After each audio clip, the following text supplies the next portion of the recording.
Welcome into Red Cedar Radar, powered by Spartans Illustrated on the Rivals Network. My name is Brad LaPlante. And I'm Sydney Padgett. This is our first episode, so we feel like we should introduce ourselves a little bit to you before we get into what we want to talk about today. Brad, how about you take it away? Thank you, Sydney. I am a writer covering hockey and hockey recruiting for the site.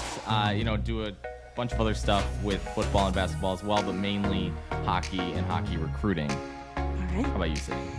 I have been covering MSU athletics for a couple years now, mostly football and basketball, and I've just recently transitioned to the Rivals Network, so I'm super excited to get started with this new site and see where we can take it from here. Yeah, absolutely. And as far as Rivals goes, Spartans Illustrated is a brand new transition to the Rivals Network, covering Michigan State recruiting news, game recaps.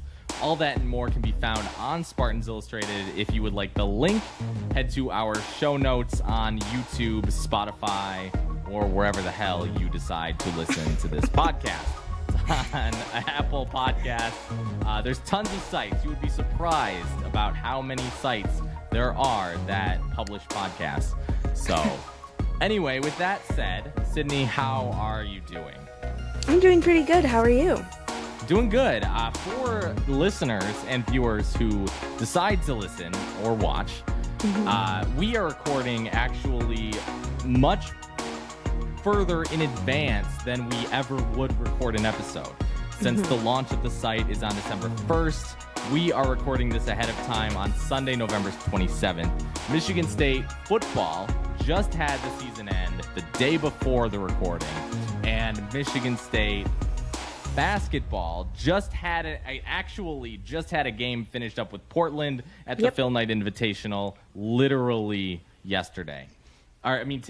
Today. Only a couple hours ago. I know. It's okay. okay. A couple hours ago. And then Michigan State basketball will play another game on, I think it's the day 30th. Before? The 30th. We play Notre Dame on the 30th. November.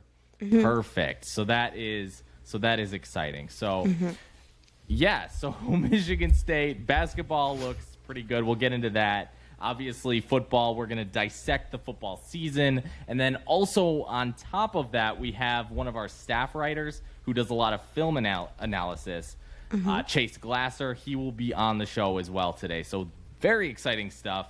And we'll end it with a little bit of Michigan State hockey, where the season's going, and where it can go from here. So let's dive into Michigan State football. Sounds very good. exciting season, if say no less. Very elevated expectations.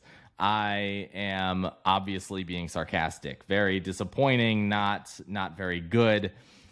Sydney, what do you take away from the season as a whole? Just your overall total. What you think? I absolutely think that this can be categorized as a rebuilding time, but I think for it to count as that, some changes need to be made in the offseason. We've talked about, or I guess people on Twitter and different things, regression as far as like a QB goes. I'm not very impressed with Thorne, and I hope that he can make some gains in the offseason. And I think overall, we just need new guys that want to buy into a new culture and a new scheme.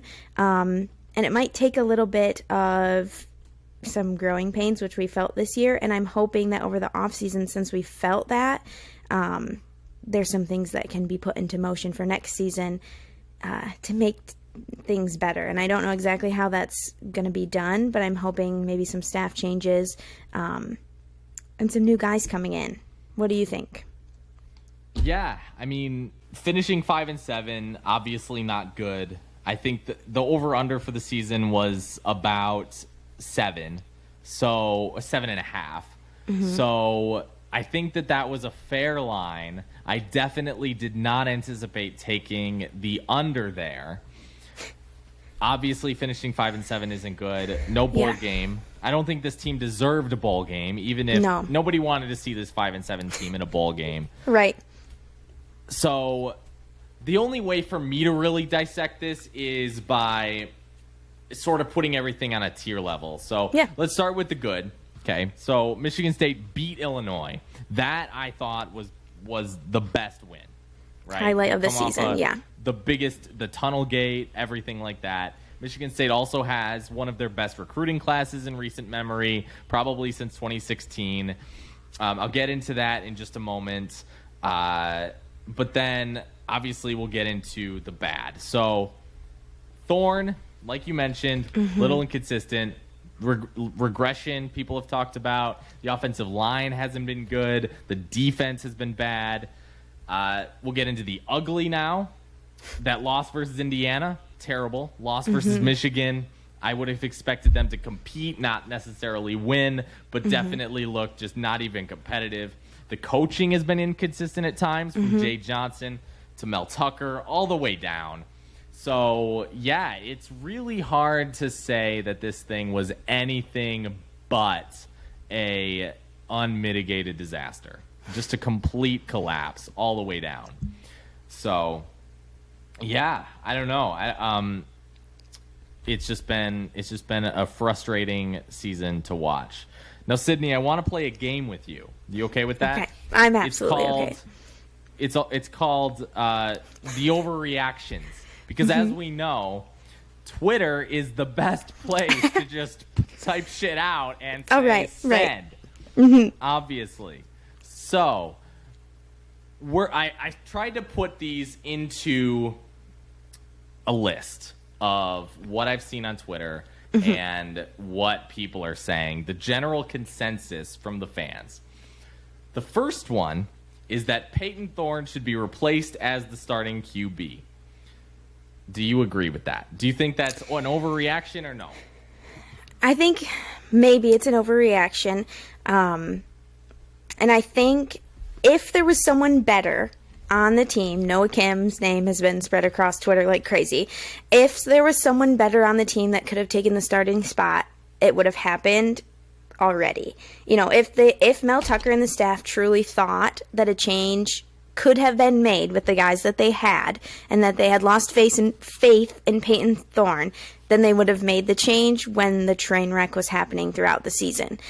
I definitely think, like I said before, that he needs to work in the offseason. And whatever is going on with him that is different from last season needs to be addressed.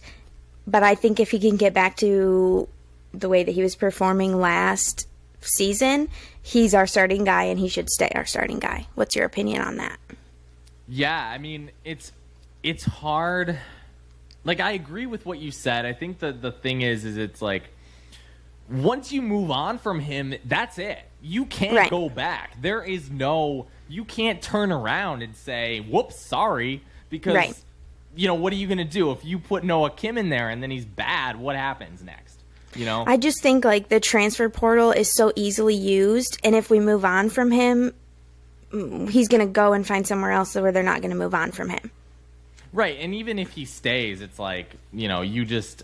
I don't know. In my opinion, you can't move back. I think that what frustrates me the most about the narrative is that Noah Kim is always painted as this guy who's owed some sort of spot on this team. And even if he's a good QB, I don't think that it's at Michigan State. I mean, prove me wrong. Maybe there's a position battle this offseason. Maybe there is. But at the same time, like, I don't think that a mid-season QB change would have been warranted when you've got 99 problems on this roster and the last one is Payton Thorne. I don't know if the last one, but I agree with what you're saying there. There was lots of other things happening that may have just added to the pain of switching up mid-season. Yeah. Right, like switching out QBs in the middle of the season isn't going to make the misery go away. You still have a team that gave up yards to a quarterback that completed one pass in the game. Right. You can't, like, that. Payton Thorne isn't going to fix that. I mean, yes, the offense completely collapsed at the end of that game. But again, you just can't, things like that can't happen. So you've got a bad offensive line, you have no running game, and you have a bad defense, but then at the same time, your quarterback's the problem. Like, I just can't – I have a hard time believing that. So, yeah, I think it's an overreaction. Something that you said is interesting to me, though. I wonder what it would do for Payton to have a competition like that in the offseason. Would it force him to fix some of those things that have gone unfixed this whole season if his starting spot is in question more? That's something that maybe we'll figure out next season, but I would be interested to watch that happen to see if that forces him to make some changes. No, absolutely. I think that, I think that a position battle would be good for him. And if he wins it fairly, give him the job. Right? I think that, but at the same time, I don't know that it's Noah Kim. I'm looking at Payton Hauser. Just in general is what I was thinking. And because I think you're right. Absolutely. Yeah. Absolutely. Because at some point, Payton Hauser is going to be the quarterback on this team. And I don't know if it's next year. I don't know if it's the year after. I mean, Payton Hauser is obviously very inexperienced. So... And he's a little bit raw. I don't know what the deal is with him. I'm not an expert. I'm not on the staff. I don't know his progression. At the same time, if he were to compete, Payton Thorne sees his guy. Maybe that's the motivation that he needs. Yeah, definitely. So I think I agree with you. It is an overreaction. Perfect. Are you ready for the next one? Oh, I am. Okay, so this has been all over everywhere throughout the season.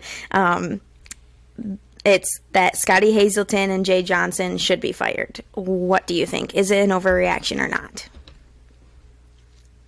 So it's a little bit the way that I think about this question is a little bit more complicated, and I'll dissect it in just a moment. Just give me a second. Just hear me out, okay? I don't think that Hazelton and Johnson are bad coaches. Right? So Scotty Hazelton being the defensive coordinator, I don't think he's a bad coach. Jay Johnson, don't think he's a bad coach. Okay? Jay Johnson actually did a pretty good job last year. This year, debatable. Right. But I do not think that they are correct for this program. What do I mean by that? Well, coaches, and I mean head coaches, are not often incredible because of themselves. They're not inherently incredible. I think that a lot of head coaches would be worse if they had a really bad support staff around them, right? Like, your assistants have to be good. Right. I think about this a lot when it comes to Michigan State's hockey team, because Adam Nightingale, yes, difference-making coach, okay?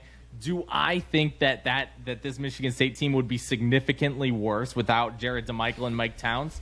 Absolutely. I mean, you have to have guys who have some sort of recruiting presence. You have to have guys who are just support the head coach in the best way possible. So, yeah, I think that Jay Johnson and Scotty Hazelton are, again, not terrible coaches, but I do believe that one of them should get thrown this offseason. So that, not so much of an overreaction. But I think that the way people are exaggerating the problem is a little bit of an overreaction. So if I had to guess, if I had to predict it, I think that Scotty Hazelton gets canned and Jay Johnson stays on. Okay. What do you think? I don't have an opinion as far as one or the other. I think a change definitely needs to happen. And I think with how fast-paced football is now, as far as recruiting and all these up and coming coaches moving on really fast, if you have a guy that you want, you have to go after them fast. And if we don't want Scotty or Jay, I say that first names I know them, but if we don't want them, then we have to move on from them fast to get guys that we do want, or else someone else will snatch them up first. So I feel like if a change is going to happen, it's got to happen soon so that we can use those new fresh guys in the off season. What do you think? Yeah, I think also that people have some sort of, I can't find the right word for it, but it's almost like they are sort of afraid about Mel Tucker. Will he, won't he get rid of these, coaches that are not performing? Right. And I think that a lot of that stems from Mark D'Antonio, because that was the whole deal with him, right? Like, he was not getting rid of guys that maybe deserved to be fired. So I don't know that Mel Tucker, I think that Mel Tucker deserves the benefit of the doubt. I think that making a coaching change mid-season may have been sort of an overreaction to think that he'd do that. Yeah. But an off-season change, I definitely think that would be warranted. I agree. So I would say overall, we don't think this is an overreaction. It just has to be done the right way. Yeah, exactly. Yeah. The last one, were you going to say something? Nope, that's it. I'm good. Perfect. Well, the last one stems sort of from the same tree in the sense that it's about Mel Tucker. He's a bad coach. What do you think? Overreaction, yes or no?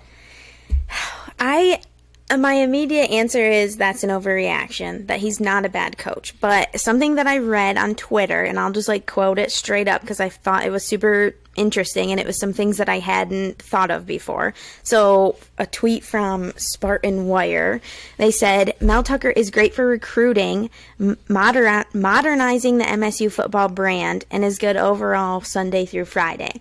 And then they followed that up with saying he has proven to be disappointing on Saturdays. I mean, if we're looking at that face value, that matches up kind of with what we're seeing this season. Maybe not so much last season when we had Kenneth Walker and things were going better. But I don't think he's a bad head coach. What do you think?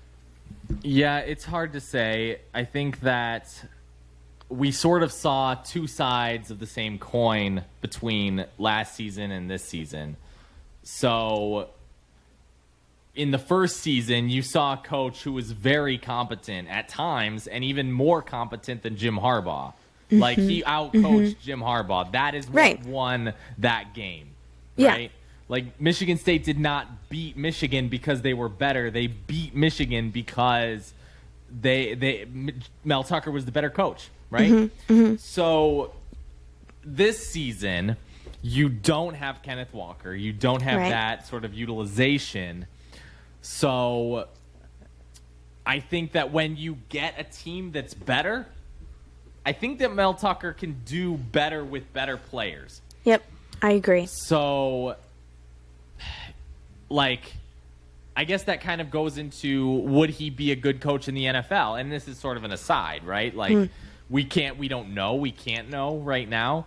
In the NFL, it's different because you don't get to build your roster. And I've always said this is before Jim Harbaugh rightfully proved me wrong by beating Ohio State this past weekend.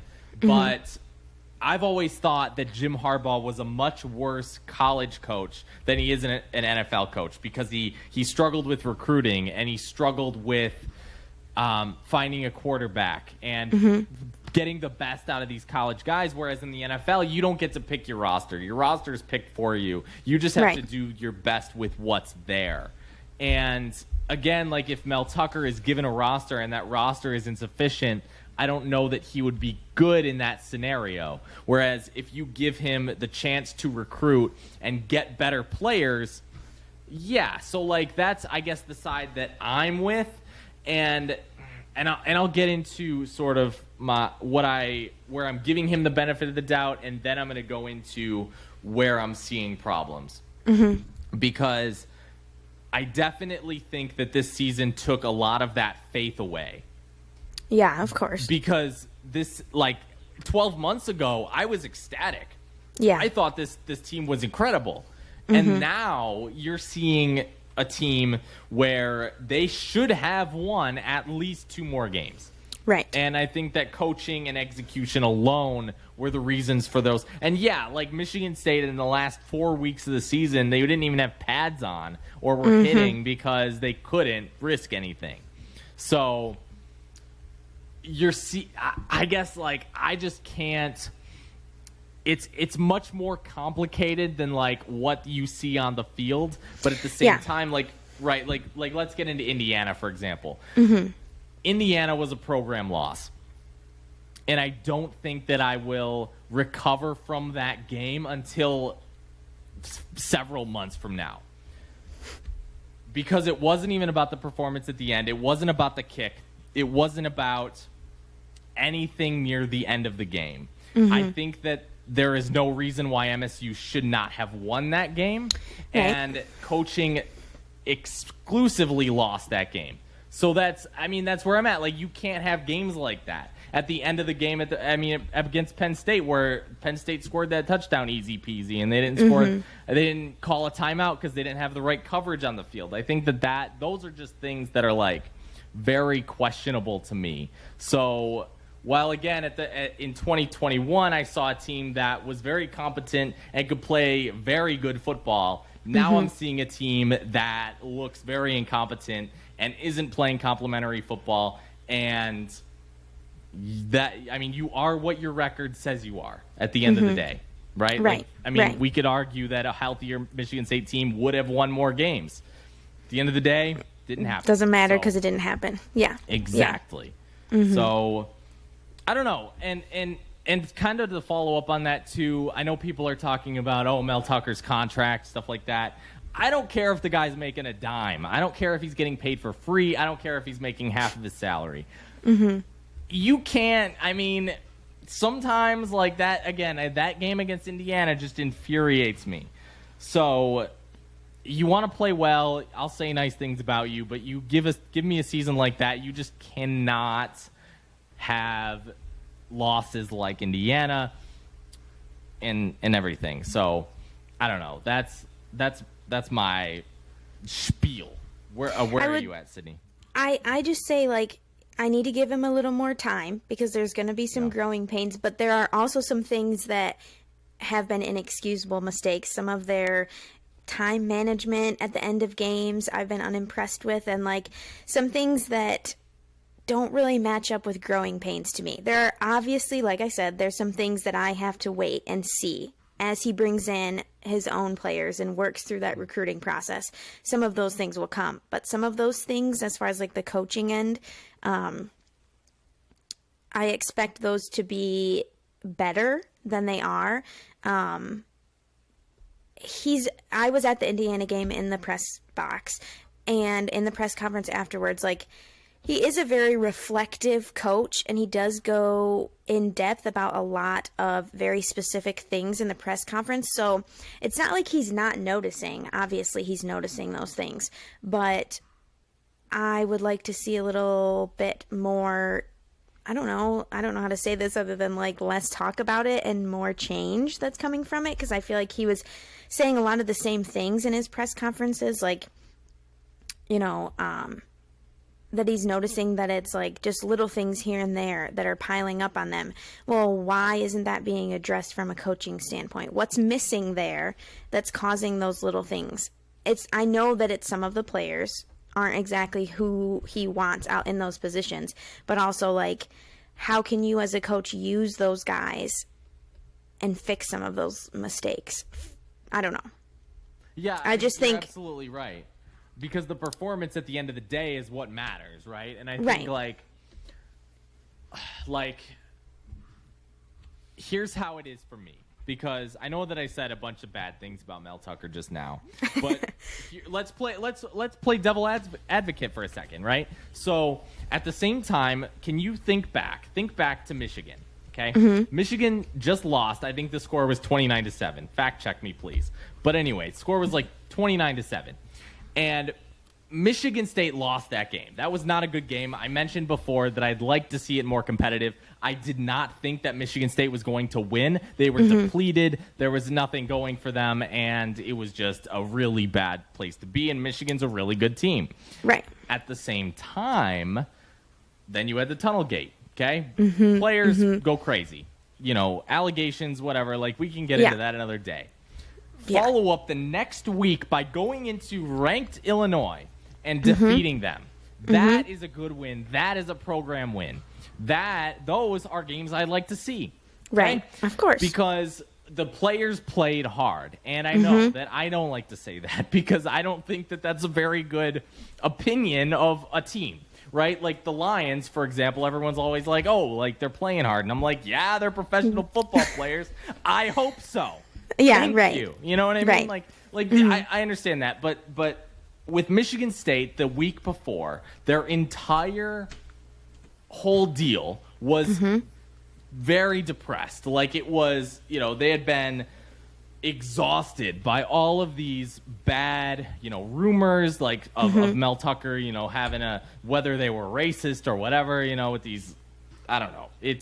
People were saying a lot of bad things about the program, and the program was actually in a bad place. They go into Champaign, Illinois, and they completely turn it around. They played very good football that week, and then, in the weeks after. And you obviously have Indiana. Sorry. Yeah. You have Indiana, and that was a setback. And then they lost to Penn State, and that was a bad loss. So, yeah, I think that, playing hard matters. I think that definitely matters, because any program could have collapsed in that situation. Anyone could have just said, "Oop," and folded, right? Yeah, right.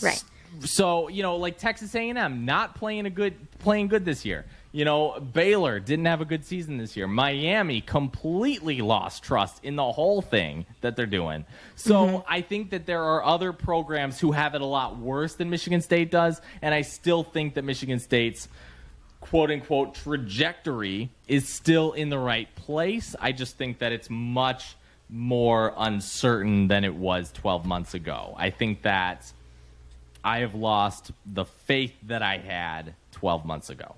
Yeah, that's where I'm at. I would agree. I think, and I feel like that sums it up. I mean, I think that's perfect. An expected opinion on how after that season.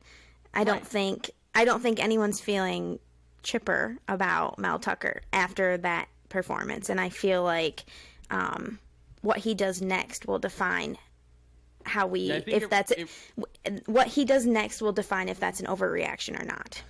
It really says something, though, just like the players are still buying into this program. Like, they're still like, they had something to play for. I don't think that they did particularly well against Penn State, because I just think that it was such a grueling loss to Indiana, just really, really just sort of set them back. But I don't know. It was frustrating.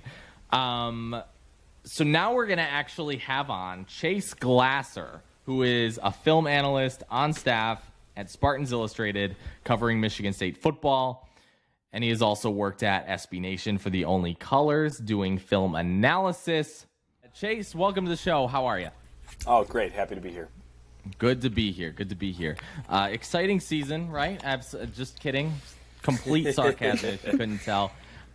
Chase, first of all, before we start, getting into the nitty-gritty of, Michigan State's film and other things, sort of, into the weeds, obviously, I really want to get your opinion on, what Michigan State's season was like, and, how those analyses, like, sort of broke down, week by week, like how the season sort of grew between the highs and the lows. Yeah, so I don't think there's really any way that the season can be classified other than a disappointment, right? I think most people that were rational observers and consumers of Michigan State football imagined that there'd be, somewhat of a step back after what you saw last year, and I didn't think it would be this much of a step back. I thought you'd maybe be talking about 8-9 wins, something like that, but nothing like what we've seen. And as you kind of look at the body of work over the season, you start with a couple games against directional school and a MAC school that, you get the job done, but there's holes, right? And maybe with the exception of the Akron game, but even there, before an injury, you're seeing a lot of off coverage, a defense that doesn't really trust each other that much, and an offense that's largely unimaginative, right? And then a lot of that comes to a head at Washington, and that lays bare a lot of the issues with the team. You start to rack up some injuries, and then it really kind of goes into a death spiral, talking about the Minnesota game, which was a pretty grisly low. The Ohio State game wasn't pretty.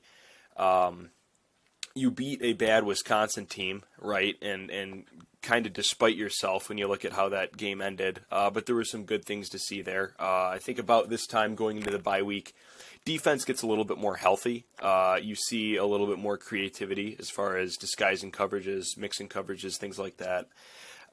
Do a pretty good job as far as containing an explosive running game against Michigan. But what does that look like? It just looks like instead of giving up 50, 60-yard runs like Ohio State was doing yesterday, you're looking at giving up 177 yards to Blake Corum and 5 and 6 yard pieces, right? And when you mix that with only scoring 7 points, there's just not a whole lot to talk about there. And then you're able to scratch out a win over Rutgers.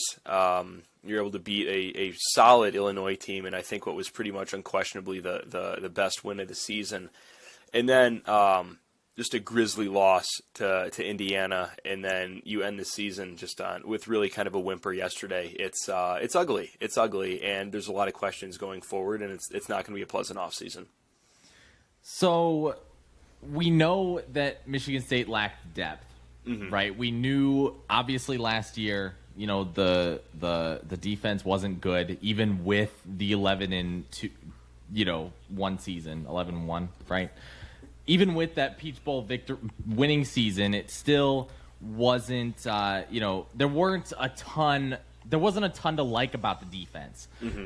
And we expected, like Mel Tucker said before the season started, like, it can't get worse, but it feels worse. Obviously it does.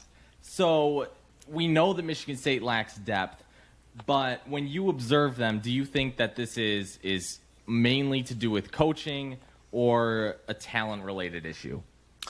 Yeah, it's a number of things. I think, so I mean, at least last year, Michigan State had a nasty front seven, right? And Michigan, though they got 145 yards on the ground against Michigan State in 2021, it didn't feel like that. They were consistently in 3rd and 8, 3rd and 9, 3rd and 11 type scenarios.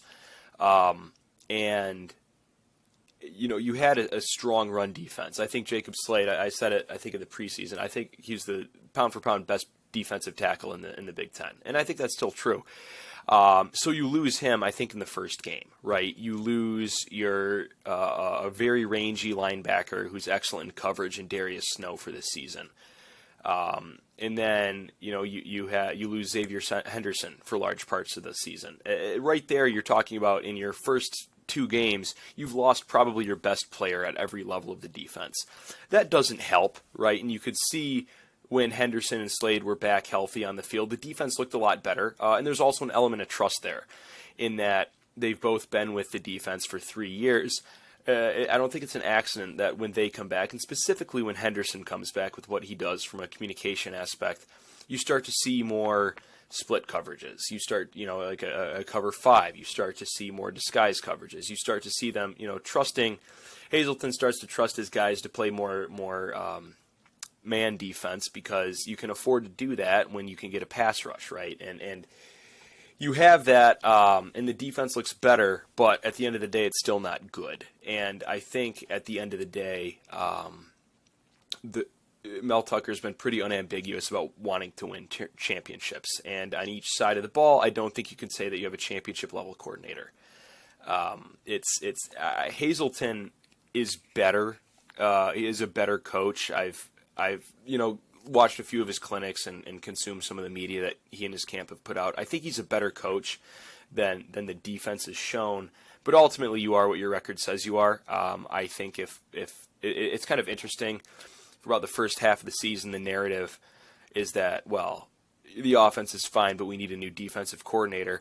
And then the second half of the season, it's, oh my God, we need a new offensive coordinator. And some of the heat's come off Hazelton a little bit. I felt like, I think if you're serious about wanting to win a championship, you probably need to replace them both.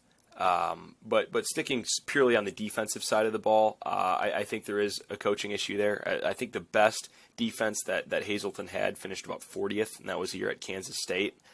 You can have a defensive revolution over the course of an offseason and have it completely change the outlook of your entire program. I mean, Michigan's done it twice in the last 2 years. It can happen. There's a lot of young, up-and-coming defensive coordinators that I think are ready to take that next step. I love guy at Oregon State. I've been watching him all year, Trent Bray. I think he's excellent. Really did a number on USC when they played earlier. There's young talent out there that I would, if I'm in Michigan State shoes, I'd be taking a look at on the defensive side of the ball. In the beginning of the season, Michigan State played a ton of off coverage, a ton of country cover 3, country quarters, where people they're guarding grass, they're not defending players. There's fundamentals, fundamental breakdowns, there's miscommunication, and some of that can be chalked up to injuries, absolutely. But when you're in your second season of this, not kind of disregarding the COVID season, at some point it's a feature, not a bug.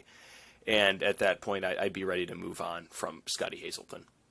In your opinion, do you think MSU will realistically do that? I know maybe that's not your area of expertise, but like based off what you said, I would agree that it's time to maybe make a change. But do you think that will happen right away? Yeah, I mean, I don't have or pretend to have any sources inside the program or any insight there.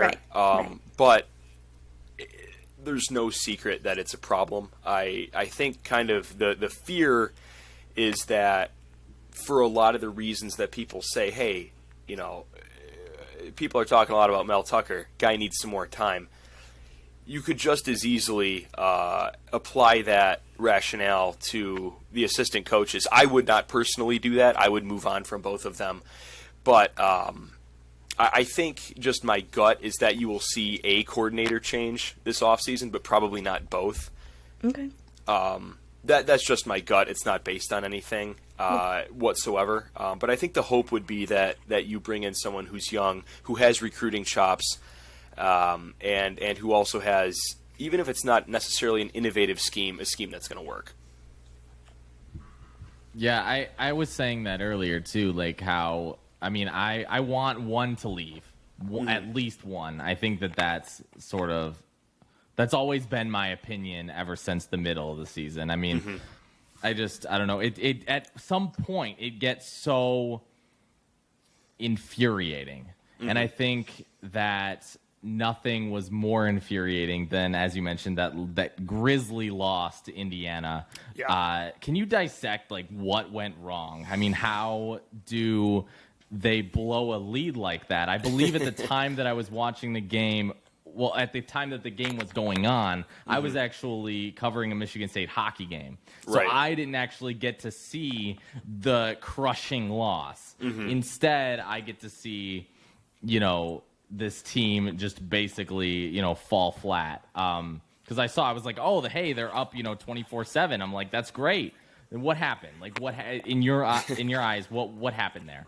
It's multiple organ failure. It was on multiple levels of from a execution, from a personnel, from a schematic standpoint. Everything fell apart. I watched that game 3 times, and I how do you lose that game, right? I really felt that Hazelton was probably never going to be have a great defense at Michigan State, a school and a program that prides itself on playing great defense. But I did think that it could be functional, and you felt that you were turning a corner towards that until that happened, because Indiana, I think, had 7 passing yards in regulation, and from a fundamental standpoint, Michigan State could not defend any of the mesh point read option stuff that Indiana was doing. And Indiana wasn't doing anything that they hadn't done before. It's a Walt Bell offense. They're going to option guys off. They're going to run a lot of screens. They're going to try to spread you out, make easy reads in both the pass game and the run game, and try to get easy yards. And Michigan State got stuck in their base defense. You didn't have the linebacker talent on the field, which isn't necessarily Hazelton's fault, but you didn't have the linebacker talent to stop that. I know I charted one play where you had a trio bunch to the field, and then you had a single wide receiver, and it just split the 2 linebackers. I think it was Halliday and Van Sumeren. It split them out so far where neither one of them could effectively defend anything, and you had a safety running the alley, and it was a quarterback option. You're one-on-one. If you miss that guy, I think it was Kendall Brooks. If Brooks misses that, if he's not able to make a tackle in the C gap, it's going for a touchdown. And then it comes down to fundamentals, where instead of taking on a blocker and pushing him back in the hole or spilling, he hops outside thinking someone's covering for him. Nobody's covering for him because Halliday got scooped. And I think Sean Shivers goes for like 79 yards, right? So there's that aspect of it where you have a personnel problem, you have a scheme problem, and you have an execution kind of fundamental problem, right? And then there's things like giving up a kick return and missing a makeable field goal after one of your best drives of the day where you could get out of Dodge with a victory. You have the offense kind of disappearing in the second half. You have just a galaxy-brained double tight end seam schemed up for a 4th and 2 where you have Keon Coleman wide open. It's like the play design sucks, and also your quarterback is missing somebody who's wide open in the flat. And I guess that leads into an offensive discussion if you guys want to go there about kind of the architecture of the offense, because I think there's kind of been holistic problems with that all season too. That was going to be my next question. So talk to me a little bit about Payton Thorne throughout the season and what you saw from him, the good and the bad and the different from maybe what you saw last season. So I think it's fair to say that he regressed. His footwork, I never played quarterback. I'm not a quarterback guru. People who are smarter than me have told me that his footwork was poor, that his just fundamentally his shoulder work, things like that, it was poor and not as good as it was last year. Obviously that's an issue. I also think he was really hurt by the fact that he did not have Jaden Reed and Jalen Naylor on the field at the same time, right? Because all of a sudden Reed, who is a very good player, not a superlative player, but a very good player, is getting everybody's number one corner assignment, right? And when you're in the Big Ten, there's going to be a lot of good corners. And so you don't have kind of a secondary option there. You have decent pass-catching tight ends, but guys who struggle with their fundamentals as well. And you don't have the threat of the play action that you did with Kenneth Walker when people were terrified to put two safeties high because you had to defend against the run. So it makes everything more difficult from kind of a schematic perspective. And then when you take into account the fact that he personally, I'm told, has gotten worse and his footwork and things like that have regressed. And the offensive line was not great last year, but it was poor this year, and he was taking a lot of hits and getting dinged up. It kind of all went wrong for him, and it just didn't work. I would bet that he's your starting quarterback next year too, and you'll just have to see, I guess, what kind of transpires over the offseason there, whether he gets better. Does the offensive line improve? What sort of weapons are we talking about that can supplement a guy like Keon Coleman as a true number one, and where does he go from here? But he regressed, and the scheme did him no favors. Just to wrap up real quick, I really just want to get, what did you think, or where do you think that MSU goes from here? Like, do you have any early predictions for the season next year? I mean, I think it's going to be a youth movement. I think I would be very surprised if they won less than probably 7 games next year. But it's going to be tough. I mean, I think you might be able to see, I think next year is going to be very informative as far as where things go as a program. I don't think the team is going to be, the hope is that you're ready to compete in 24 and 25. I don't think it's reasonable to expect competition for a Big Ten title next year. I wouldn't say that it might not be fair to compete, to expect competition for a Big Ten title, but I don't think it's realistic to expect them to contend. I think you're probably looking at a 7 or 8 win season, and there's going to be a lot of very, very young players on the field. It's going to be an absolute youth movement, so you are going to see missed assignments. You're going to see guys aligned wrong. You're going to see penalties as kids grow as players, and that's okay if you see growth and, hey, this is a scheme that can work on the offensive and defensive side of the ball. People are getting their fundamentals right. People are doing the easy things right. Even though they're young, they're making the plays that they should make. If you're seeing those things, you can take some solace in the fact that the youthful indiscretions aren't going to last forever, right? But if you see kind of the holistic failure this year that you saw this year, it's going to be ugly. So it's a not a make or break season. I think those will come in 24 and 25, but it's a very important season. You're going to see a lot of youth, hopefully a lot of growth. and hopefully a more successful season than you saw this year. All right. Well, yeah, we hope to. I mean, anything again. I don't know. In my opinion, less than 8 wins is not, unacceptable, right? Mm-hmm. So, yeah. Anyway, thanks, Chase, and we are going to take a quick break, and we will be right back.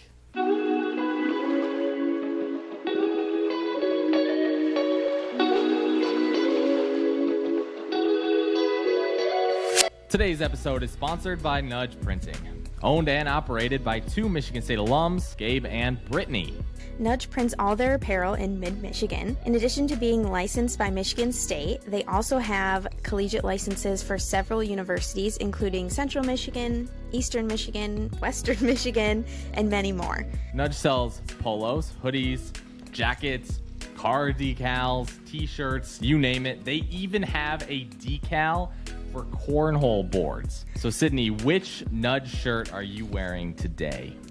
I have on, it's called the Vintage State Cursive Script t-shirt, and I have to say, I really like it. It's nice and soft, and I'm a big soft t-shirt person, so it has my vote 100%. I'm in the Michigan State. It's very fitting, actually. Very fitting. And I don't just mean that it fits me well. No, it's very fitting because it's the Michigan State hockey logo t-shirt. So it's good. My wife approves of it, so I put it on. Good deal. And she was happy. So that's all that matters. Exactly. So right now, Nudge Printing is offering $10 off of any Michigan State t-shirt. The coupon code is TRYUS, and it ends on December 31st. That is TRYUS, all caps, all one word, to get $10 off any Michigan State t-shirt. Just head to the show notes on YouTube or your podcast platform, wherever you're listening, for the link. Or head to nudgeprinting.com. That is nudgeprinting.com.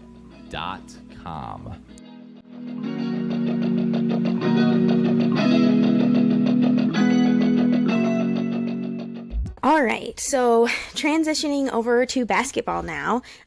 Just to give a recap of the season, Michigan State currently sits at number 12, ranked number 12.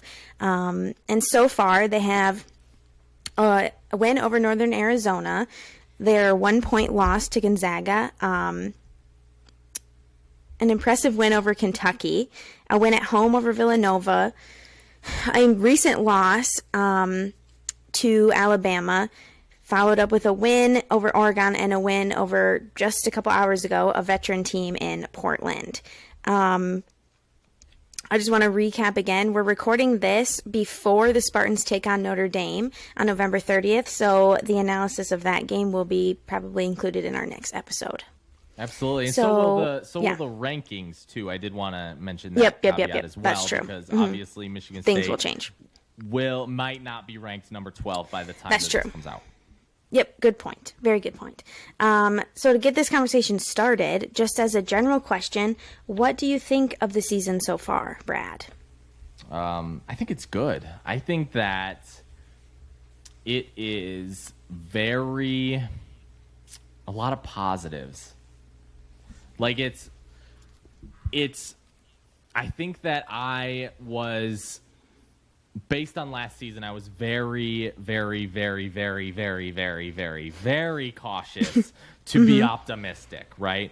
And then Michigan State comes out and they play against Gonzaga, Kentucky, all these teams, and it's like, dude, what in the hell? You know what I mean? Like, that is just incredible. So, like, yeah, I think that Michigan State is on a good run.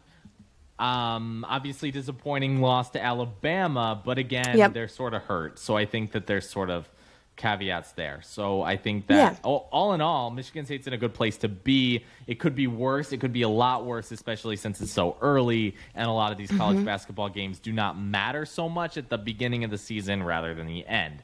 So. Yeah, I think that's a good summary. I was unsure of how things would be this year.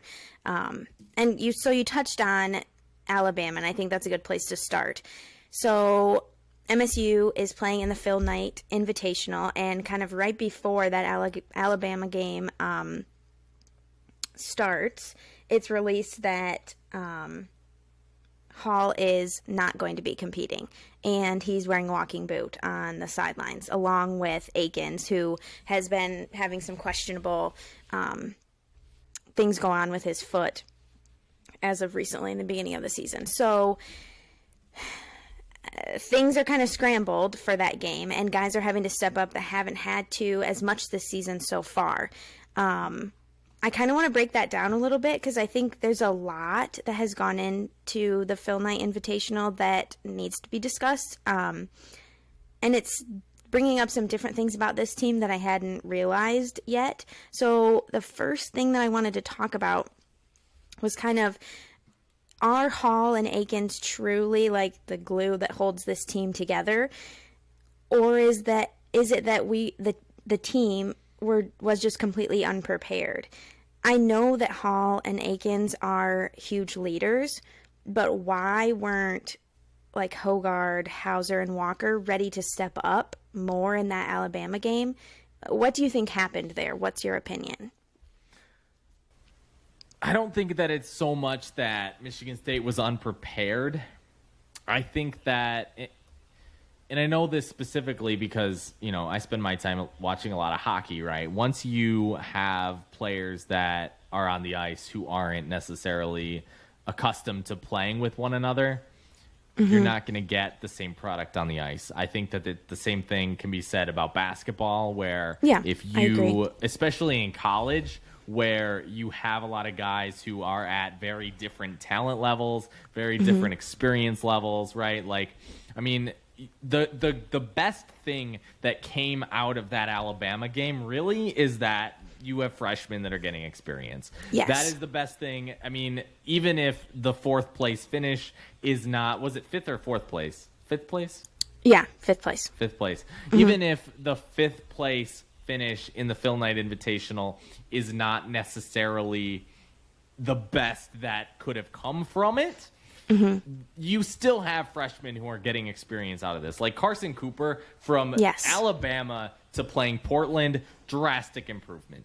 Like you saw him putting in the work, you have like Carson Cooper, I wasn't a big fan of early on. Jackson Kohler also did a really good, I mean, he improves huge from point A to point B. So I think that, again, you're having these young guys who are coming in to a very new environment, and it's not necessarily that they are just bad players. It's just that, again, the whole team doesn't mesh when it's in it, and that kind of goes to where this team's strengths are, because the team's strongest point, or one of them, is that they're built of they're constructed with a lot of veteran guys. And you have a lot of guys who have certain roles on this team, and they know where they're supposed to be on the court. They know what they're supposed to do. They know, the timing of plays. Like, they are very, very, very in sync. And when you take even 1-2 guys away, that synchronous play is going to sort of disappear at first, at least, until you get them to play with one another in a competitive level. So I think that's all it comes down to. Something that you touched on, I think it was huge that this happened. Obviously, we don't want this to happen to Hall or Akins now, but it was huge that it happened now, so that guys like Kohler and Cooper and Brooks and some of those other guys that hadn't had to step up before did have to step up, but it was early in the season, and I feel like they figured it out a little bit more. Over the Oregon game, I think things leveled out a little bit more. Portland was a little more shaky, but they're a different team anyways. It was good that they had to step up now and weren't scrambling to do that late in the season. So I agree with you 100% there. Yeah, and the Portland game was interesting because that was basically a road game. 100%. Yeah, right. It was, I mean, it's in Portland, obviously, but, like, you got, like, the whole students. I don't even know that. For all I know, was that the Portland home arena? It was, yes. So, that's what I'm saying. Like Michigan State got a road game at a neutral site event, and they won. So, yeah, I don't know. It's that, that was pretty. I'm not gonna say, but like that was pretty shitty, right? Like that they get a road game at a neutral site event. I don't think that was fair, but whatever. Yeah. Well, and they are a hugely veteran team. I don't know the exact stats, and I know that Izzo gave an interview about it. Like, they have multiple seniors, like 6-year seniors, and multiple 5th-year seniors. So, like, guys that have been around and they're on their team for a long time, and that matters. Yeah, absolutely it does. Okay, so my next point, sorry, I think my one AirPod just died, but my next point, I want to talk about Sissoko. So before the team went to the Phil Knight Invitational, I was feeling really big on Sissoko. Like, he had made huge gains since last season. Literally, like, blew my expectations out of the water.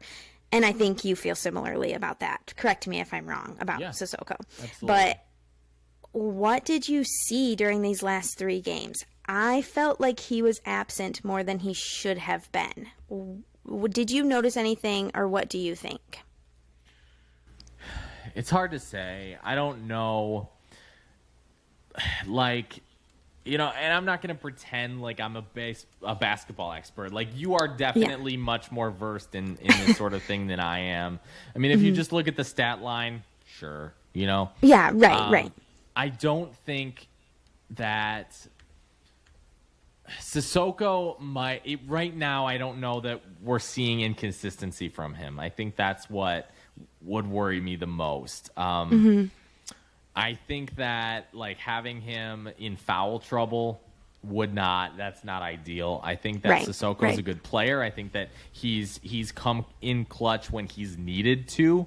I think that there are there was a basket where he was clutch today too, like against Portland, against that when he had that flagrant foul called on him. Not him committing the foul, but he was fouled, and where that was a 7-point play between I don't know who scored the end of the basket. We can look that up, but that was a 7-point play. Like, he got the flagrant foul, made the basket on the foul, then he made the free throw on the and one, and then he also made his additional 2 free throws for the flagrant.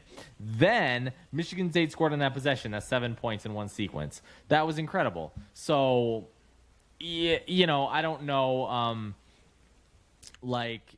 I felt like that came in clutch because the margin of victory at the end of the game was so small. That is true. And maybe I'm being a little too critical. I just felt like he wasn't as dominant as I thought he was against Kentucky and then at home against Villanova. But maybe other people were shining through, like Kohler and Cooper, and getting the minutes that they needed. Yeah, I think you're right. That's a good point. I can agree with that. Yeah, you're very easy to persuade. By the way, you're gonna need to do a little bit. You're gonna need to argue with me at some point. Okay. Going back to Sissoko, I do. There is a point though. Like, again, you kind of mentioned that he's not as dominant. I think that what's always interested me about basketball is how, from a week to week basis, different players contribute in different scenarios. I think that Michigan State sort of benefits from that in the sense that, Hauser had 2 points in one of those games. I think it was against Gonzaga. Yep. Right. It was like 2 free throws. That's it. You know what I mean? The whole game. And he came in and stepped up and rebounded against Kentucky and Villanova. Yeah. And had, dominant games there. So I would expect him. I think that my bar for and I don't know where you sit, but my bar for Sissoko right now is to stay out of foul trouble as much as he can. And then at the same time have at least one game a week where he's at least in double-digit points, right? Like, that's where I want him to be, because there are other guys on this team that I think can step up, like Walker, like sometimes at times Hogard, I think, can do that. Hauser as well. Obviously, we've mentioned how great he's been. Dude's just out here hunting shots at this point. So I think that, yes, like Sissoko, maybe the inconsistency is sort of a factor, but at the same time, I think that he is I don't know, just it's a little early. Yeah, that is true. It is early. I just want him to be dominant since he showed us that at the beginning of the season. I want more of it. I like that sort of play. He was good. So switching gears from Sissoko, I want to talk about like who I think overall. At first, my plan for this episode before they went out and played out west, I was going to say how much I was loving how mature AJ Hoggard was playing. I just thought he had made huge leaps in that arena. I didn't see bad body language from him. There was a little bit of defending that I was a little bit like, I think he can clean it up, but I think he's on the right track. After watching him play in these 3 games, I am much less impressed by his maturity level out on the court.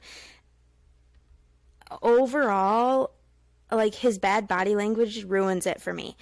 When something doesn't go his way, or on defending, when something slips away from him and he's not prepared, he just isn't a bounce back type of guy. And I think that hurts us not having Hall and Akins out there right now to be some of those guys that clean up those messes a little bit more. What is your opinion of AJ Hoggard? That is really hard to say because, like, so far from what I've noticed, there's just been so much inconsistency from him. I think that, like you mentioned, I mean, that kind of speaks to sort of the maturity aspect, the body language aspect. Yeah. Like sometimes he looks good, right? And then sometimes he looks like a fish out of water. So Yeah. it's like, you know what I mean? It's just like, you can't have that. And I'm hoping again, like maybe at some point it will go back to what he was at the beginning of the year when he was sort of trying, making that sort of impact. So there was a couple moments just in the Portland game for like about 5 minutes. He was literally commanding the floor and digging us out of a deficit that we had. And then like a light switch goes off and he's not defending and he's not doing what he's supposed to be doing and he's getting on other guys' cases when sometimes I feel like they should be getting on his. And I just I want to know what goes on in his head sometimes and what stops him from being that leader all of the time. Right. I think that's something, I'm sure Izzo has addressed it with him, but I just feel like that's something that needs to be addressed more because I think he can be that all of the time and it's a deficit to the team that he's not being that leader all of the time. I'm just less impressed by him than I want to be. And I didn't want to come on here and say that, so I feel like he has some things he needs to work on after this invitational that I've noticed. When Michigan State finally names a captain, I know that they've talked about it being Hoggard unofficially. Who do you think that they would name? That's so hard. I would love for it to be Joey, based off how he's been this season, because, and this can be our segue into the next thing that I was going to ask you. I think Joey is going out and playing hard every time. Without having Hall and Akins, he really needed to step up. Even though he rolled his ankle in the Alabama game, he was still out there putting in all of his effort. And I think since he's such a veteran of the team and he has that better body language and doesn't get those lazy moments like AJ does, I think he's better fit for the role. What's your opinion? Yeah, I would like to see Hauser for sure. I mean, who knows? It could, once Hall and Akins get back, they may things get could a be shot different. at that. Right, exactly. Right. So it's, I mean, like you said, it's hard to say. I don't know the ins and the outs of what goes on in the locker room, Tom Izzo, things like that. Of course. But, again, like the veterans on this team, like Hauser, Hauser's just, I mean, he's just, sometimes he's that dude, but leading by performance only gets you so far. So, absolutely, that's true. What happens when things don't go your way is sort of what it comes down to, Yeah. Yeah. So yeah, I would like to see it be Hauser, but is he that guy? I don't know. Yeah, that's true. Yeah. Is he the vocal guy that you need as a captain? Exactly. I don't know if I see that from him. And I don't, that's not a, like, diss on his character. He just might not be that type of player. Right. Exactly. Yeah. Exactly. So. Okay. So my last kind of question for you, and we kind of briefly touched on this so far, is who is your most exciting player to watch right now? Definitely Hauser. Like, I don't think that there is a question about it, because even when he's not high on the score sheet, I still enjoy watching him play. And he's all over the court. Like, the dude has been that guy all year. I think that Michigan State, if without Hauser, if you were to replace him with any average player, I think that Michigan State is 2 losses less right now than, or 2 losses more, I should say, than what they have right now.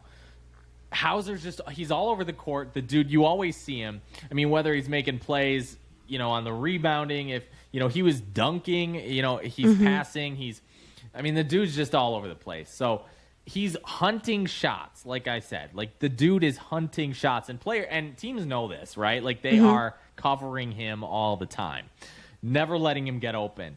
And I would like to see Michigan State be more creative with getting him open. But I think that also goes into sort of Walker, because Walker does, when it's not Hauser, it's Walker. Because, like, right. I think that's the dynamic of Michigan State's roster at this point, is that when one player's not, maybe the other team's overcompensating for one player, any other player can just take over. Yeah, I agree. Yeah, I was torn between those two. Walker gives me Cassius Winston vibes, and I don't like to say that too often because I have a deep, deep love for Cassius Winston. But there's just moments where he reads the defense so perfectly and sets himself up so well for those easy shots that he knows that he can make, and that's something that Cassius did so well. So he always excites me. But he's been doing that. And I think it's more exciting to see Joey just starting to find his place and be really consistent, because he's been inconsistent the past couple years, whereas Walker, he found his footing here at MSU faster than Joey did. And I think that's why I'm more excited about Joey, because he's finally got there. And my honorable mention for that is Brooks, just because of his performance over this past little invitational tournament. A guy that everyone was saying he's going to be huge this year. And I just was kind of like, okay, we'll see if he's huge this year or not. And he really stepped up. Against Oregon, he had a career high of 15 points. And I read, this might be wrong, but I read that like all of last year, he only took 11 3-point shots. Whereas against Oregon, he had 12. Wow. I can look that up and check it, but it was on Twitter. And even if that's not exactly the right numbers, that his performance was way bigger than it had ever been all of last year. So he's my honorable mention as most exciting to watch, and we'll see if that continues, if he still has to step up, depending on how long Hall and Akins are out. Right, exactly. Before we wrap up, I did want to ask you, not necessarily where you predict Michigan State will go at the end of the year. It's hard to say, right? Yeah. Oh, yeah. But it's way too early. But I did want to ask you, what seed in the NCAA bracket, assuming obviously Michigan State makes it, what seed do you think that Michigan State will get? Oh my gosh. I'll tell you. That's a huge question. Yeah, you say yours first, and then we'll see. I'll see what I think. It is 2, because I think that Michigan State is not necessarily. I don't know that they're going to get a 1, right? Like, I just think that there's only 4 ones, and if any team goes undefeated, that's pretty hard to top already. But I think that Michigan State's strength of schedule gets them into a 2 spot. Like, I think that if they have the same record or a similar record of a couple teams, their strength of schedule is clearly better, right? So Yeah, that is very true. And that's weighed heavily in that decision always. You're right. Right. I don't know. I want to see them win by more. Like, I want, like, solid, concise wins from them. Mm-hmm. Whereas, like, I'm feeling this way specifically because we just watched them barely beat Portland. But, like... Portland's a good team, too. And that was they're such a good team. A road game. You're right. You're right. So there is You're that. right. But... And I did want to say this about Portland real quick. Portland, I mean, whoever faces them in the tournament, if they make it, good luck. Because yeah. I mean, I don't know. I wouldn't. Mm-hmm. I don't know if I would want to face them. They're a feisty bunch. Where it stands right now, I would say anywhere from like a 2 to a 4 seed. Yeah. And if I could see a 3 too. That's what I'm thinking. I just feel like I want more dominant play from them to get to that 2 spot. And I don't think they're there yet. I think they could definitely be there, like you said, with their schedule. And if they continue to gain, I think they're on that track, just not there yet. Right. That's a good question. I'll have to keep thinking of that. Yeah. I try not to think about March too early yet. Too early. But yeah, it is. That's a good question. Half the time you don't know who's good and who's not until like January, you know what I mean? Right. Like I've always said, like Michigan not doing so hot to start, they could turn it around. I mean, they could upset. Absolutely. Who do they play on? Some ACC team on Tuesday. I don't know, but I can look it up. But, hold on. But again, they could upset, and they're like the number 5 team in the country right now. That could be an upset. Like, who knows? You know what I mean? Like, you just don't know until they play Virginia, who is ranked number 5. So that would be a huge game for them if they kind of got out of the slump that they're in. They almost lost to Ohio. So like, you know what I mean? Like, there's that. So yeah, I don't know. Real quick, are you ready to transition into MSU hockey to close out? I am absolutely ready. Yeah, that sounds great. So for those who don't follow MSU hockey, you should, because it is getting fun. Michigan State is currently 11-4-1. Okay, they've swept, and college hockey sweeps are pretty hard. They've swept Long Island, Wisconsin, not very good teams. Ohio State, that was a big win. Mm-hmm. Miami. Okay, just now over the last weekend. Michigan State, by the way, has not finished in a season above 500 since 2014 and 15. That's huge. Right. Like, can you believe that? They are on a really good pace to make the NCAA tournament, which is not a sentence I thought I would say. Mm-hmm. They are also 7th in the pairwise rankings, which is a really good determination of where a team will slide in the tournament at the end of the season. Okay. Ahead of Michigan, who's number 10. Which is always great. Right. So, Sydney, where do you want to start, and what questions do you have for me? So, kind of just like an overall question about the team. You've kind of touched on it a little bit throughout as we were talking about football and basketball, but talk about the new coaching staff that came in and the culture change that has come with it and how that's benefited this Spartan team. So, yeah, it's definitely a culture shift for sure. Mm-hmm. Michigan State has benefited, like I mentioned before, with the coaching staff when we were talking about football. Mm-hmm. Jared DeMichael and Mike Towns. So Jared DeMichael, if I remember correctly, he used to – I always sometimes – there's UMass Lowell, so forgive me. But Jared DeMichael comes from UMass, who he basically built a recruiting empire at. Right? So Jared DeMichael is the recruiting genius at Michigan State. And Michigan State is making some big headway. They have a recruit right now. His name is Christian Humphreys, who is on the under-18 team at the Team USA National Development Team, who is really good. Austin Baker and Lucas Van Vliet are also on that team. So the recruiting is getting better, and I wasn't sure what to expect of this team because I was just like, okay, it's a rebuild, sure, Right. I didn't know what to expect. Absolutely. I think that it is time to start talking about the NCAA tournament. Again, when it comes to the recruiting and the overall culture, all three being Adam Nightingale, Jared DeMichael, Mike Towns. They all make a great staff. So I think that just kind of helps the buy-in when it comes to processes like this. Absolutely. Absolutely. That kind of leads into my next question of where you think the ceiling is for this team. You mentioned the tournament, and I think that's exciting that that's even on your mind, because for a long time now, that really hasn't been on anyone's mind.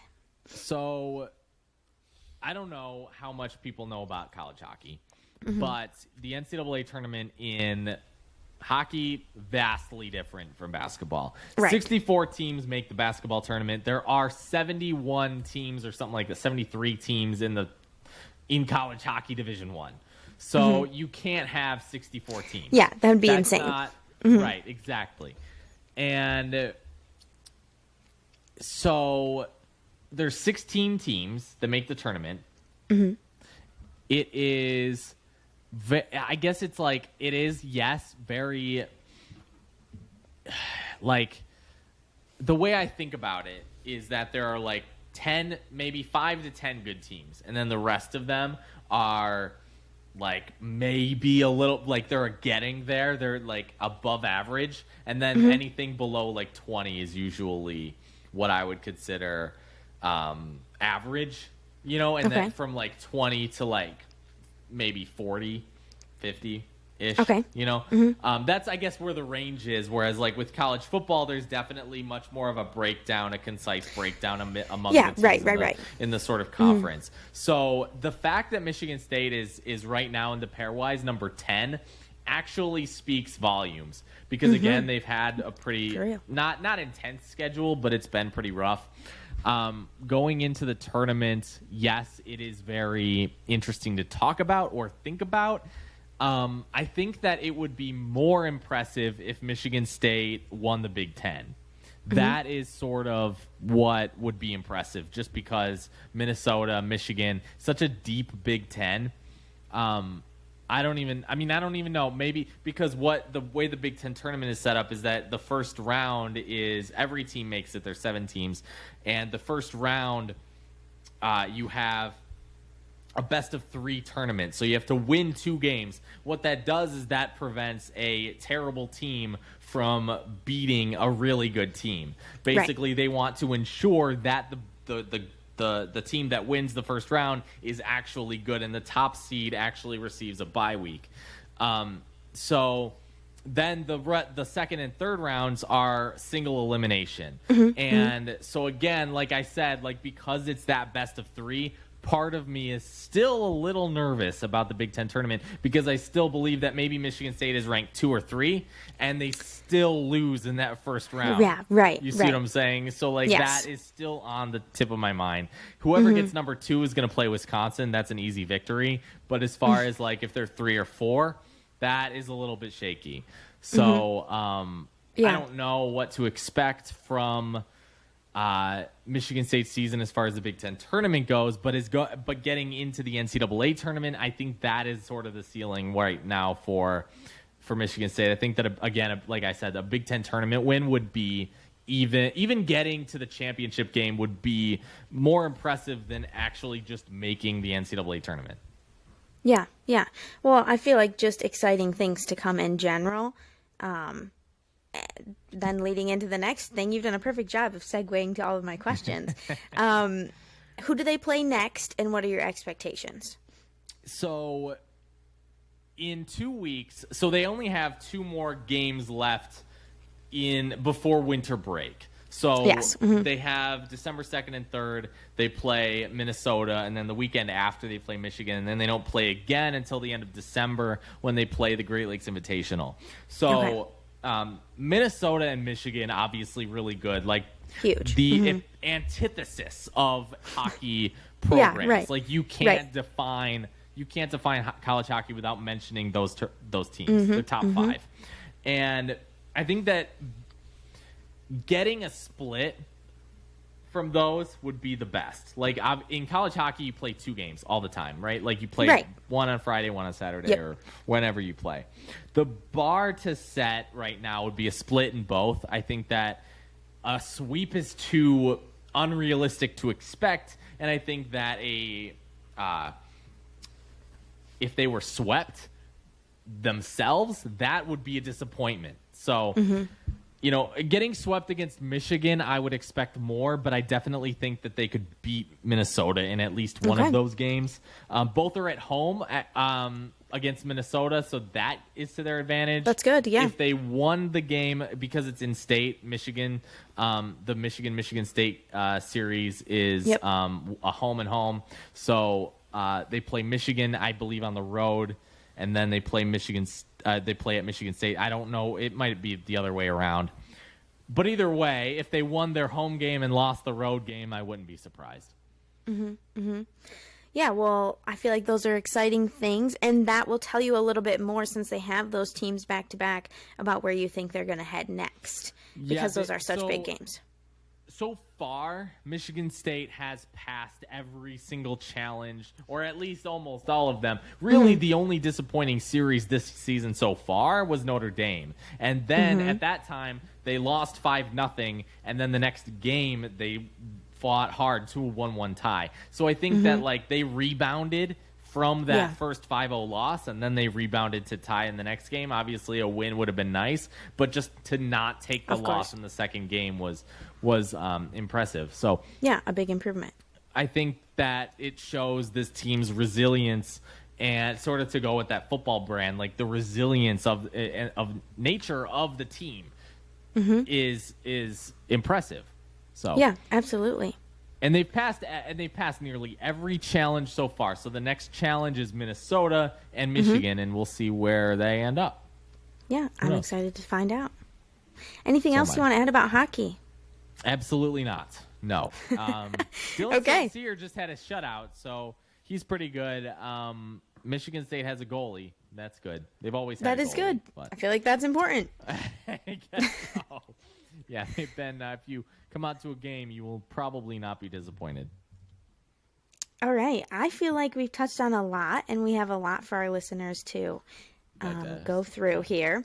Anything else you want to add at the end of our first ever episode of the Red Cedar Radar? No.